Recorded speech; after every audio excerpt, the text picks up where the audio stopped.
আসসালামু আলাইকুম।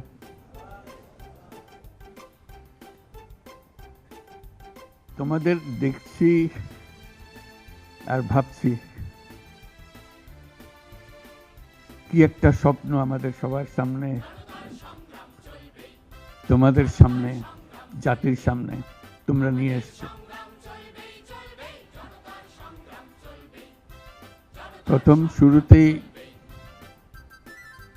আমরা যারা শহীদ হয়েছে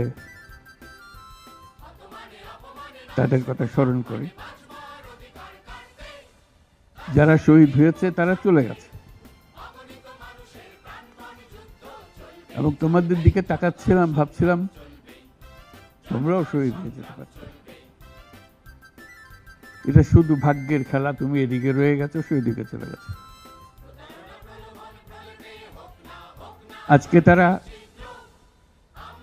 আমাদের সঙ্গে বসতে পারত,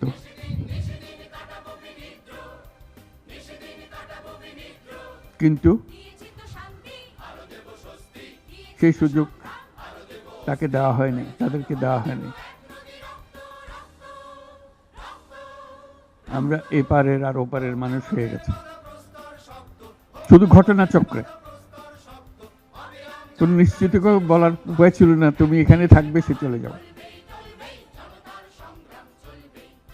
তুমি হয়তো 1 ঘন্টা আগে রওনা হয়েছে, 1 ঘন্টা পরে রওনা হয়েছে, এতেই তার সমস্ত কিছু পাল্টে গেছে। যখন হাসপাতালে যাই তাদের দেখার জন্য, তাকাতে কষ্ট হয়। এরকম তরতাজা একটা ছেলে, একটা মেয়ে এরকম ভাবে কিভাবে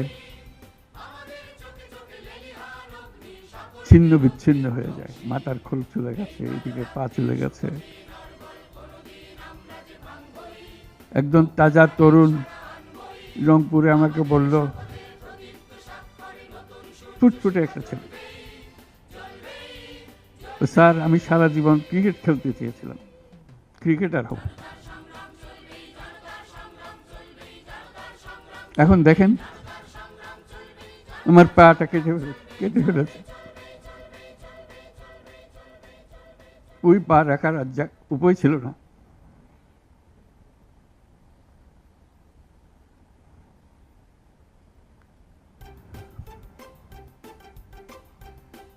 সে আমাকে জিজ্ঞেস করে,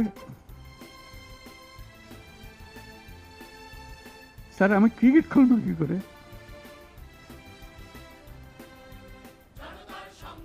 ক্রিকেট তার মাথার থেকে যাচ্ছে না, পা নাই।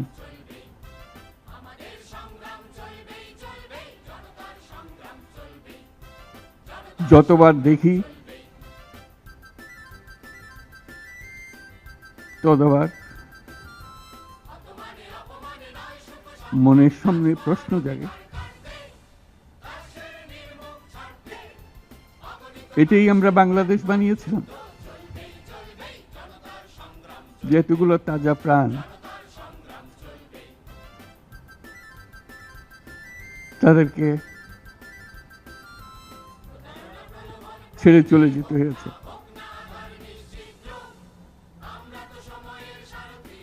আমরা যারা এখানে আজকে বসে কথা বলছি, তাদের একমাত্র দায়িত্ব, তাদের যে ত্যাগ, যে জীবনের বিনিময়ে তারা আমাদেরকে আজকে এখানে বসার সুযোগ দিয়েছে। তারা না গেলে আমরা আজকে এখানে বসতে পারতাম না।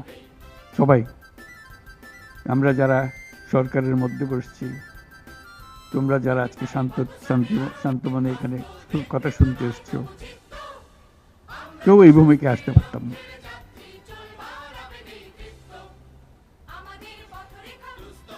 কালকে একটা হাসপাতালে গেলাম, আবার সেই দৃশ্য,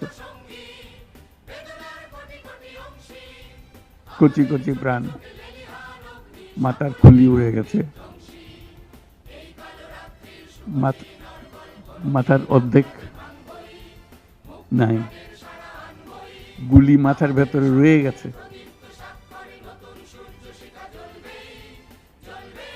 একজন, এটা রংপুরের হাসপাতালের দৃশ্য, একটা এক্স-রে দেখালো,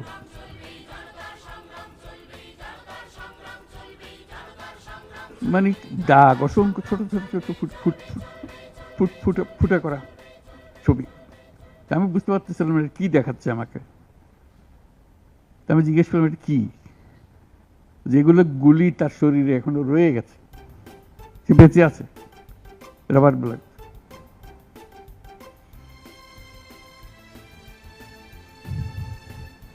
যতবার দেখি, যতবার শুনি,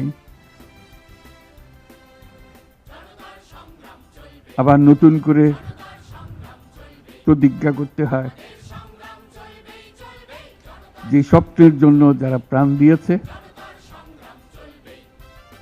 সে স্বপ্নকে আমরা বাস্তবায়ন করবই।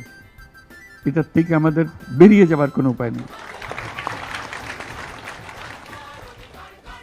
আমাদের যোগ্যতা না থাকতে পারে, আমাদের ক্ষমতা না থাকতে পারে,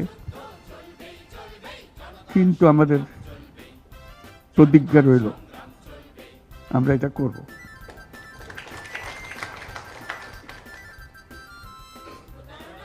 আমি খালি দেখি এই যে ছবিগুলো, আমি তাদের সাক্ষাতে ছবি বলতে যে দৃশ্য দেখলাম, এটা তো সবাই দেখছে না। যারা হাসপাতালে আসছে তারা দেখছে, প্রতিদিনের ঘটনা, একবারের ছবি না। মানুষকে এটা তো জানাতে হবে, বোঝাতে হবে যে কি এর পেছনে কি ছিল। মানুষ এমনিতেই তোমাদের পেছনে অত্যন্ত উৎসাহ সহকারে যোগ দিয়েছে। এটা কোনো তাকে কেউ স্লোগান দিয়ে, কেউ হাত বুলিয়ে বলেছে এই কথা, কারণ তার মনের সঙ্গে তোমার মনের একেবারে সোজাসুজি মিলে গেছে। দেশের মানুষ যা চায় সে কথাটা তোমরা স্পষ্টভাবে বলেছো, তোমরা প্রাণ দিয়ে বলেছো। তোমাদের যে সম্বল ছিল সেটা একমাত্র সম্বল ছিল তোমাদের সাহস, তোমাদের শরীর। এটাই তো একমাত্র জিনিস আমরা দিয়ে দিতে পারি। কিন্তু আমরা যে লক্ষ্যে পৌঁছতে চাই সে লক্ষ্যে আমরা পৌঁছবো, এটাই ছিল তোমাদের প্রতিজ্ঞা। সেজন্যই ওরা তোমাদের কাবু করতে পারে।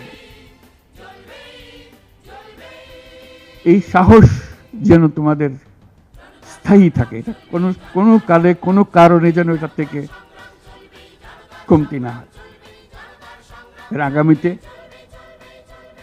যাত্রা দুরূহ, এটা সহজ কাজ না। এই যে বারে বারে আমরা বলছি, তোমরা বলছো এত বছরের জঞ্জাল,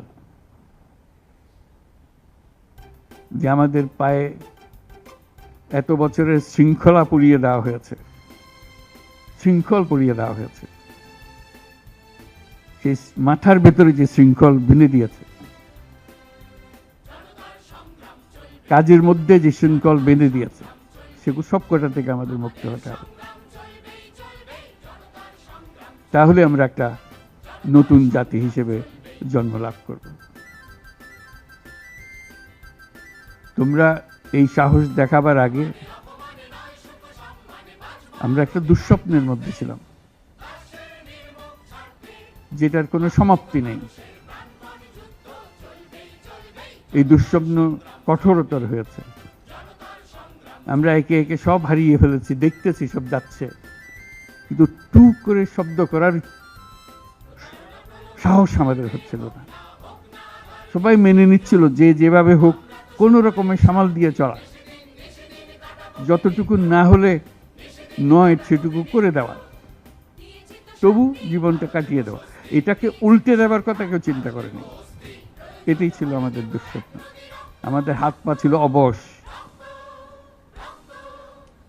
এই দীর্ঘ 16 বছরের দুঃস্বপ্নের মাঝখান দিয়ে হঠাৎ করে তোমরা আওয়াজ তুললে, না আমরা জেগে উঠব, এই দুঃস্বপ্নের ভেতরে থাকবো না।